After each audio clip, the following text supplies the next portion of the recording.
続いてスタートいたしましたのは黄色のゼッケン4番青木俊樹選手、なんと新潟からご参加です。鈴木の GSXR1300cc。 さあ走行しているうちにゴール。ただいまのタイム2分15秒で初参加ごめんなさいね。今回の前回の大会を見ていただいて参加していただいた阿部選手、2分15秒というタイム。さあ今走っているのは青木俊樹選手、新潟からご参加 1300cc ですね。転倒が怖いので安全運転で走りますって書いてあるんですけど、とても 1300cc を安全運転でそんなにバンクさせませんね。この選手何言ってんでしょうか。頭おかしいです。さあ僕はあんな 1300cc のオートバイ乗りたいとも思わないんですけども、ましてやそれでジムカーだとは恐ろしい。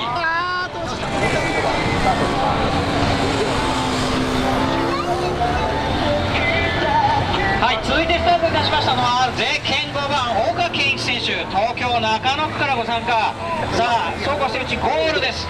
ただいまのタイム1分53秒43。なんとこのクラスで1分53秒でやる選手、素晴らしいタイムだ。さあ岡選手、東京からご参加、鈴木 GSX1400cc。 なんとこの前を走っている 1300cc、 後ろを走っているのは 1400cc、 足して 2700cc、 なんと足して 2700cc も走っているこのジムカーの会場。そんな足し算は普通しないんですけども、さあコメント読んでみましょう。ヤジーさんにいじっていただくのは2012年元ジムカーのフェスティバル in 西会津以来です。6月の3メートル練習会で肋骨を4本も折り肺がパンクしましたが、元気になって憧れの中部大会にデビュー出走できて幸せですって書いてあります。